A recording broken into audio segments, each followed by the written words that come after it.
الله أكبر.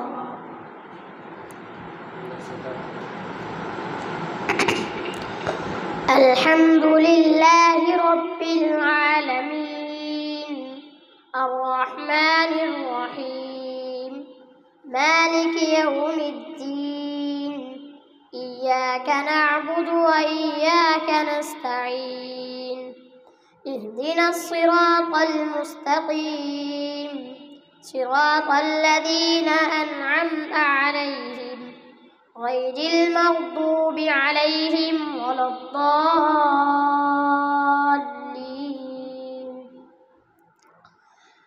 واعلموا أنما غنمتم من شيء فأن لله خمسه وللرسول ولذي القربى واليتامى والمساكين وابن السبيل إن كنتم آمنتم بالله وما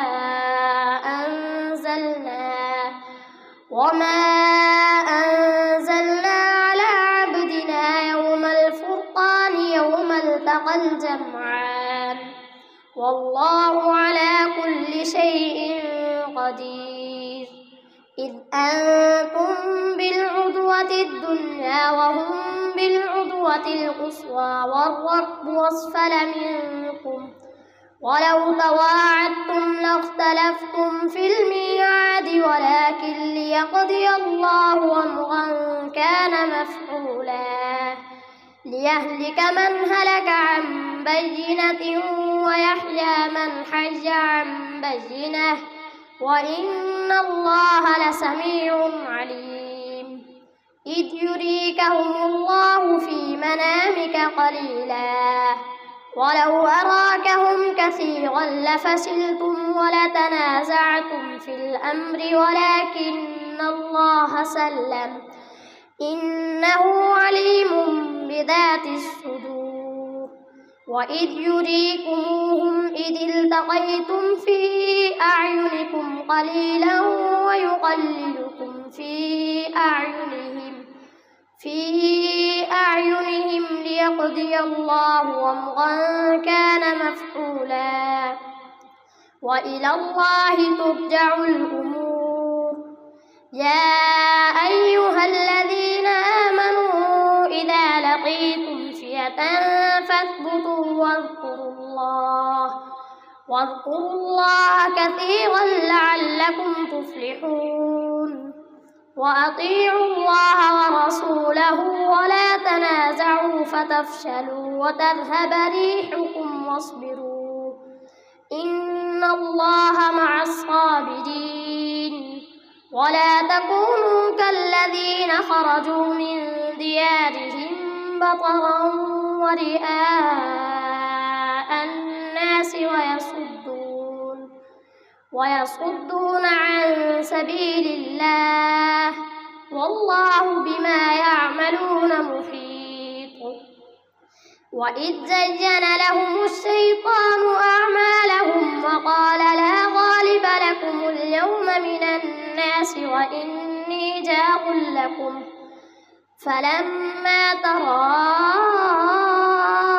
الفئتان نكص على عقبيه وقال إني بريء منكم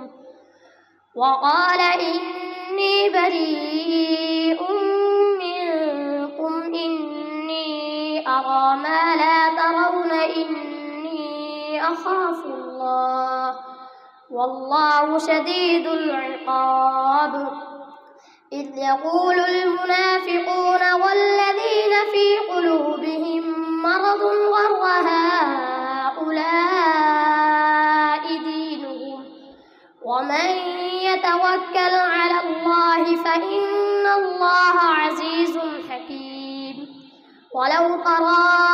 إذ يتوفى الذين كفروا الملائكة يضربون وجوههم وأدبارهم وذوقوا عذاب الحريق ذلك بما قدمت أيديكم وأن الله ليس بظلام للعبيد. كدأب آل فرعون والذين من قبلهم كفروا بآيات الله فأخذهم الله بذنوبهم إن الله قوي شديد العقاب ذلك بأن الله لم يك مغيرا نعمة أنعمها على قوم حتى يغيروا ما بأنفسهم وأن الله سميع عليم كدأب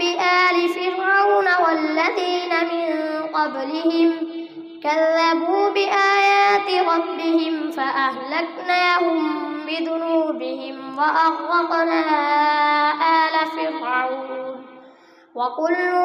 كانوا ظالمين إن شر الدواب عند الله الذين كفروا فهم لا يؤمنون الذين عاهدت منهم ثم ينقضون عهدهم في كل مرة وهم لا يتقون فإما تثقفنهم في الحرب فشرد بهم من خلفهم لعلهم يذكرون وإما تخافن من قوم خيانة فانبذ إليهم على سواء إن الله لا يحب الخائنين ولا يحسبن الذين كفروا سبقوا إنهم لا يعجزون وأعدوا لهم ما استطعتم من قوة ومن رباط الخيل ترهبون به عدو الله وعدوكم وآخرين من دونهم لا تعلمونهم الله يعلمهم وما تنفقوا من شيء في سبيل الله يوفى إليكم وأنتم لا تظلمون وإن جنحوا للسلم فاجنح لها وتوكل على الله إنه هو السميع العليم وإن يريدوا أن يخدعوك فإن حسبك الله هو الذي أيدك بنصره وبالمؤمنين وألف بين قلوبهم لو أنفقت ما في الأرض جميعا ما ألفت بين قلوبهم ولكن الله ألف بينهم إنه عزيز حكيم يا أيها النبي حسبك الله ومن اتبعك من المؤمنين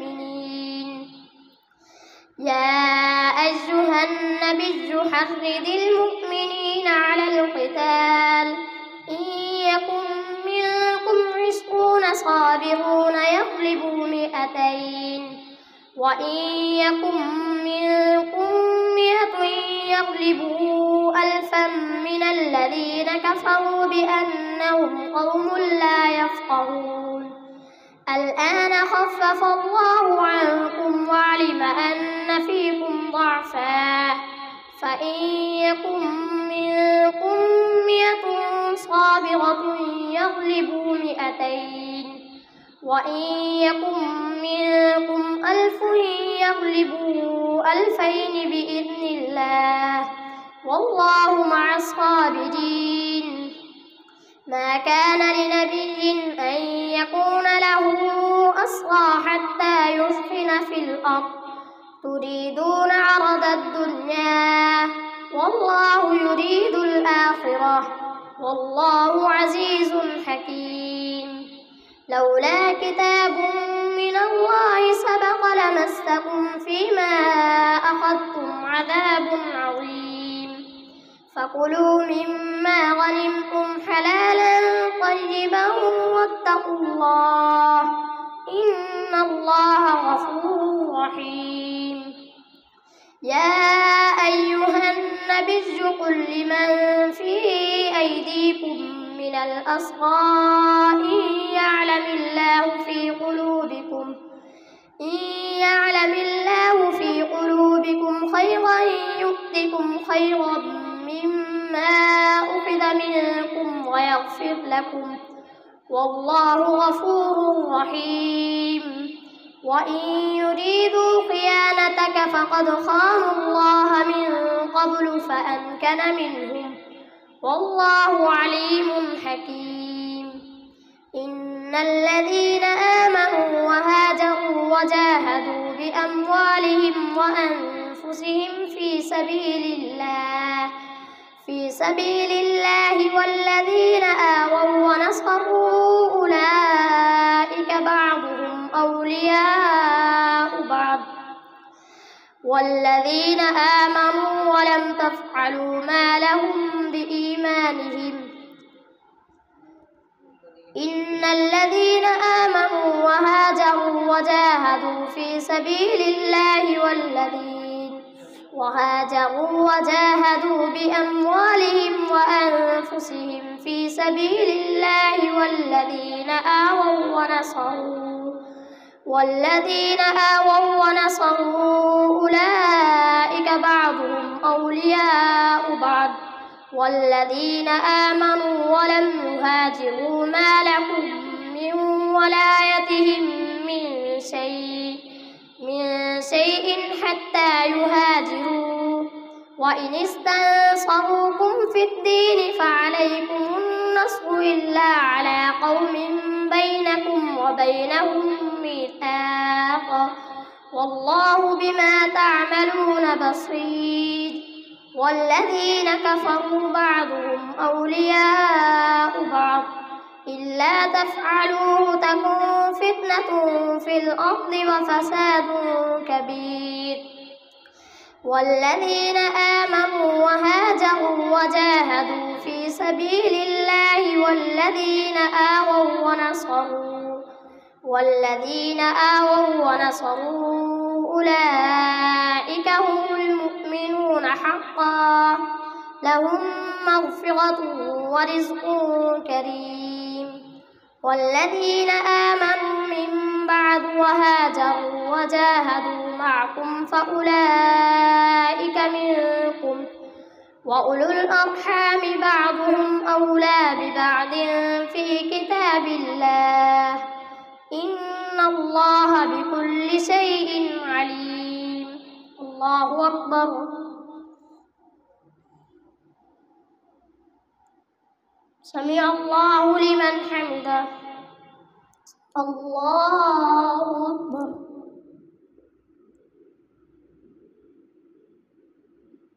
الله أكبر الله أكبر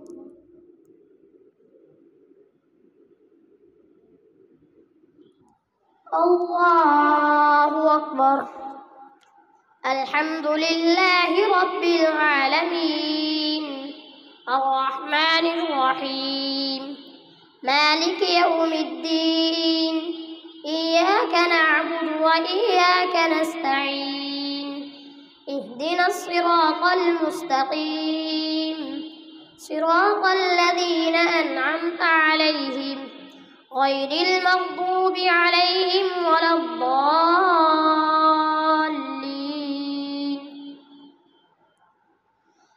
براءة من الله ورسوله إلى الذين عاهدتم من المشركين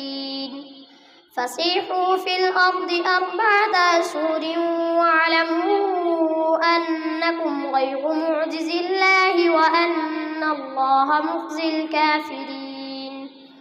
وأذان من الله ورسوله إلى الناس يوم الحج الأكبر أن الله بريء من المشركين ورسوله فإن تبتم فهو خير لكم وإن توليتم فاعلموا أنكم غير معجز الله وبشر الذين كفروا بعذاب أليم إلا الذين عاهدتم من المشركين ثم لم ينقصوكم شيئا ولم يظاهروا عليكم أحدا فأتموا إليهم عهدهم إلى مدتهم إن الله يحب المتقين. فإذا انسلخ الأشهر الحرم فاقتلوا المشركين حيث وجدتموهم وخذوهم واحصروهم واقعدوا لهم كل مرصد. فإن تابوا وأقاموا الصلاة وآتوا الزكاة فخلوا سبيلهم إن الله غفور رحيم. وإن أحد من المشركين استجارك فأجره حتى يسمع كلام الله ثم أبلغه مأمنه ذلك بأنهم قوم لا يعلمون. كيف يكون للمشركين عهد عند الله وعند رسوله إلا الذين عاهدتم عند المسجد الحرام فما استقاموا لكم فاستقيموا لهم إن الله يحب المتقين. كيف وإن يظهروا عليكم لا يرقبوا فيكم إلا ولا ذمة يرضونكم بأفواههم وتأبى قلوبهم وأكثرهم فاسقون. اشتروا بآيات الله ثمنا قليلا فصدوا عن سبيله إنهم ساء ما كانوا يعملون. لا يرقبون في مؤمن إلا ولا ذمة وأولئك هم المعتدون. فإن تابوا وأقاموا الصلاة وآتوا الزكاة فإخوانكم في الدين ونفصل الآيات لقوم يعلمون. وإن نكثوا أيمانهم من بعد عهدهم وطعنوا في دينكم فقاتلوا أئمة الكفر إنهم لا أيمان لهم لعلهم ينتهون. ألا تقاتلون قوما نكثوا أيمانهم وهموا بإخراج الرسول وهم بدأوكم أول مرة أتخشونهم فالله أحق أن تخشوه إن كنتم مؤمنين. قاتلوهم يعذبهم الله بأيديكم ويخزهم وينصركم عليهم ويشف صدور قوم مؤمنين ويذهب غيظ قلوبهم ويتوب الله على من يشاء والله عليم حكيم. أم حسبتم أن تتقوا ولما يعلم الله الذين جاهدوا منكم ولم يتخذوا من دون الله ولا رسوله ولا المؤمنين وليجة والله خبير بما تعملون. ما كان للمشركين أن يعمروا مساجد الله شاهدين على أنفسهم بالكفر أولئك حبطت أعمالهم وفي النار هم خالدون. إنما يعمر مساجد الله من آمن بالله واليوم الآخر وأقام الصلاة وآتى الزكاة ولم يخش إلا الله فعسى أولئك أن يكونوا من المهتدين. أجعلتم سقاية الحاج وعمارة المسجد الحرام كمن آمن بالله واليوم الآخر وجاهد في سبيل الله لا يستوون عند الله والله لا يهدي القوم الظالمين. الذين آمنوا وهاجروا وجاهدوا في سبيل الله بأموالهم وأنفسهم أعظم درجة عند الله وأولئك هم الفائزون يبشرهم ربهم برحمة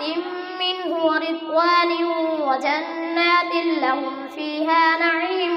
مقيم خالدين فيها أبدا إن الله عنده أجر عظيم يا أيها الذين آمنوا لا تتخذوا آباءكم وإخوانكم أولياء إن استحبوا الكفر على الإيمان ومن يتولهم منكم فأولئك هم الظالمون قل إن كان آباؤكم وأبناؤكم وإخوانكم وأزواجكم وعشيرتكم وأموال اقترفتموها وتجارة تخشون كسادها ومساكن ترضونها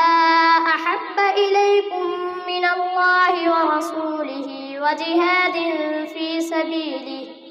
وجهاد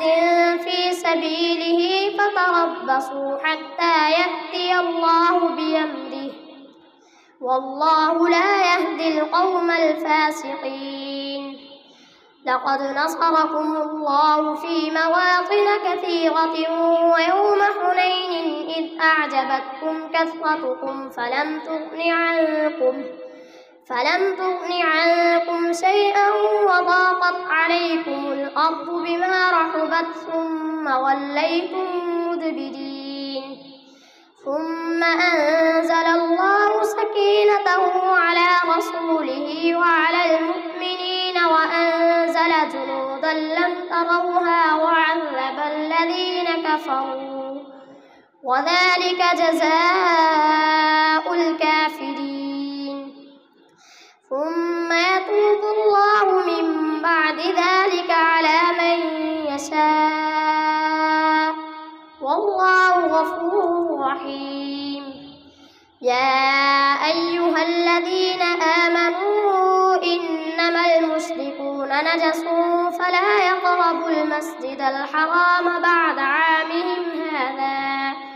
وإن خفتم عيلة فسوف يغنيكم الله من فضله إن شاء إن الله عليم حكيم قاتلوا الذين لا يؤمنون بالله ولا باليوم الآخر ولا يحرمون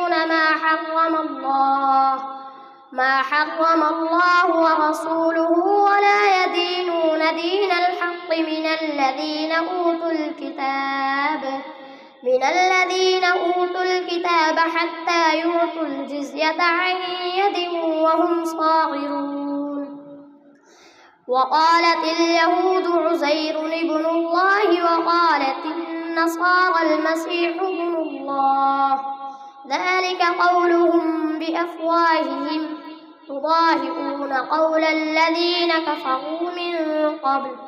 قاتلهم الله أنى يؤفكون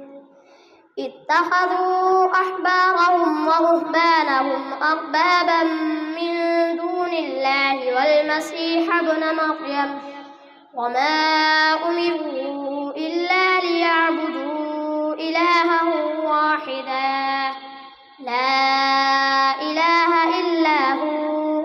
سبحانه عما يشركون يريدون أن يطفئوا نور الله بأفواههم ويأبى الله إلا أن يتم نوره ولو كره الكافرون هو الذي أرسل رسوله بالهدى ودين الحق ليظهره على الدين كله ولو كره المشركون يا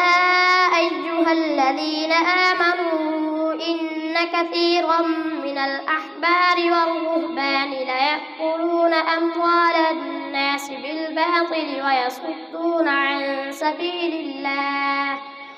والذين يكنزون الذهب والفضة ولا ينفقونها في سبيل الله فبشرهم بعذاب أليم يوم يحمى عليها في نار جهنم فتقوى بها جباههم وجنوبهم وظهورهم هذا ما كنزتم لأنفسكم فذوقوا ما كنتم تكنزون إن عدة الشهور عند الله 12 شهرا في كتاب الله يوم خلق السماوات والأرض منها 4 حرم ذلك الدين القيم فلا تظلموا فيهن أنفسكم وقاتلوا المشركين كافة كما يقاتلونكم كافة واعلموا أن الله مع المتقين إنما النسيء زيادة في الكفر يضل به الذين كفروا يحلونه عاما ويحرمونه عاما ليواطئوا عدة ما حرم الله فيحلوا ما حرم الله زين لهم سوء أعمالهم والله لا يهدي القوم الكافرين الله أكبر